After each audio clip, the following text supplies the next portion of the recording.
This is Rebel Justice, the podcast that amplifies the voices of women with lived experience in the justice system.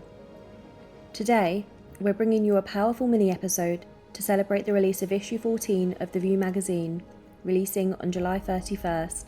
The View is the only platform in the UK created by and for women in the justice system, women who are survivors of trauma, of state-endorsed violence, and who face the harshest effects of the climate crisis, incarceration, and systemic injustice.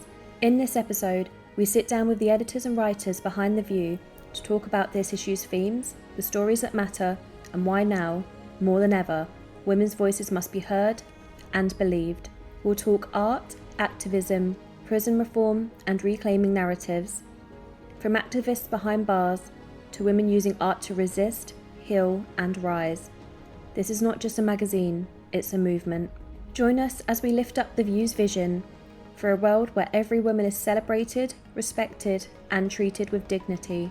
Because here on Rebel Justice, we don't just tell stories, we create space for truth, resistance, and radical hope.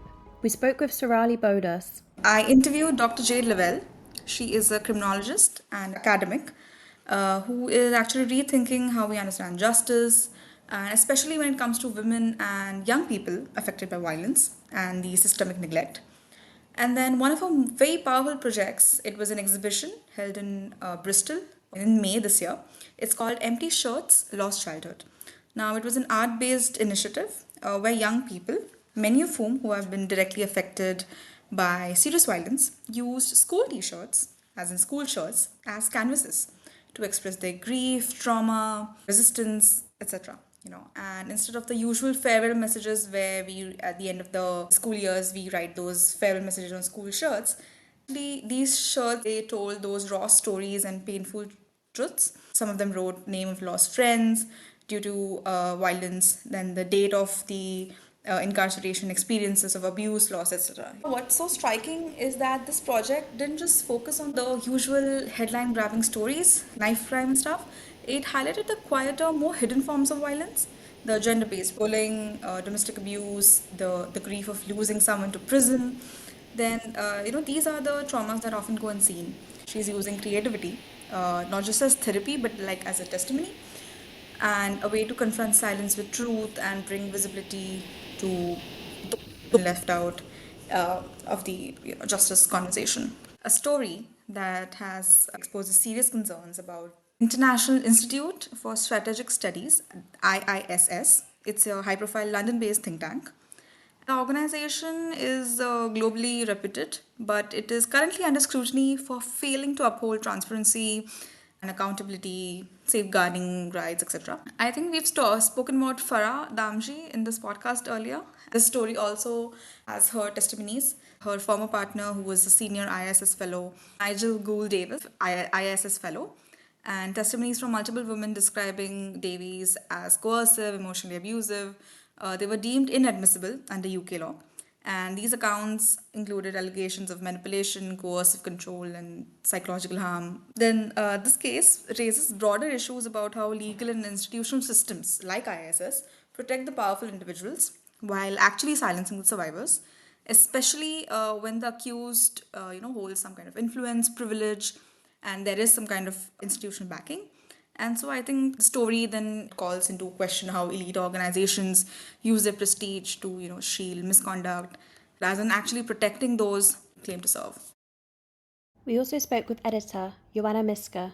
It's called Beloved and the Boundaries of Being, an intersectional feminist reading of 3 different novels. And it basically explores the intersectionality between oppression and how it's not a binary between us versus them, or like the other versus the self. It's more like a triangular thing where it's the self, the other, the marginalized other, and then the animals as well. So I was trying to draw a link on how the Western conceptualization of like the human, as we know it, the human is actually like a very misogynistic idea because it's a straight white rational man, and if you don't fit into those categories, then you're basically either abhuman, subhuman, or animal, or something in between. And so it goes into the politics of Toni Morrison's novel, which is really about this woman called Seth who was experiencing the slavery in that time. And basically, she was denied reproductive rights. She wasn't allowed to breastfeed her own children. Her children were commodified. Her body was commodified. And basically, she was just treated as a product. Her children were taken from her. They were sold as property. And, her ovaries, her reproductive organs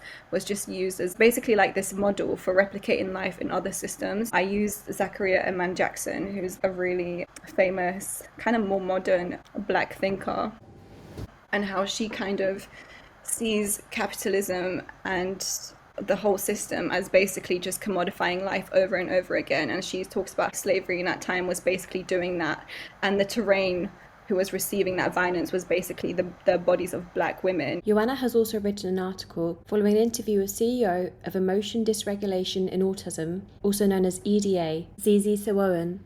Diagnosed with autism, psychosis, and a personality disorder at a young age, Zizi has lived experience with mental health challenges and care leaver services. This personal journey fueled her passion for creating a safe space for others to express their emotions and navigate similar struggles.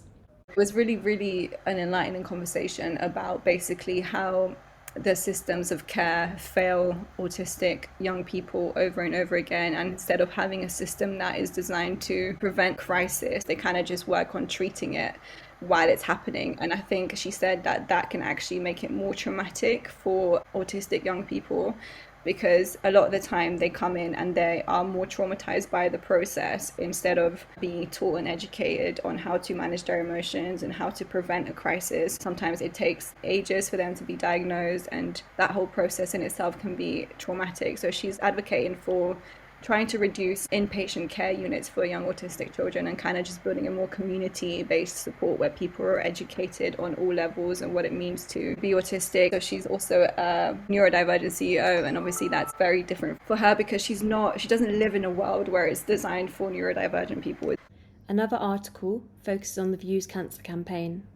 The different experience and testimonies we had from different women and the systematic failures of the healthcare like NHS and HMP Bronzefield as well, how they are basically letting women die in their prison, and it's basically saying how many more women need to die before something changes. We're currently writing a letter to the royal family, and we're trying to collect signatures, we're trying to raise awareness through different platforms. Other articles in this issue from Joya Khan focus on mothers behind bars, in addition to an interview with Claire and Zakana, two mothers of the Filton 18. The case right now from the prosecution, from the CPS, there's been political interference in the case. We've seen how the Attorney General's office has shared the context of the CPS and the counter-terror police with the Israeli embassy. Why would they need this information? And why would the Attorney General's office even volunteer this information? The CPS is supposed to be an independent body. And, this gives us chills just thinking about all these external political interferences in their case. A two-part podcast will be available to listen to from the 6th of August. We hope you enjoyed this teaser. Read these articles alongside many, many more in the next issue of The View magazine.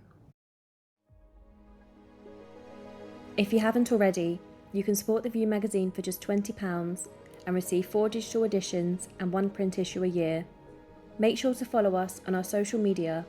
We're on Instagram at the_view_magazines, and you can also find us on LinkedIn, X and TikTok. For any media inquiries, please email press@theviewmagazine.org.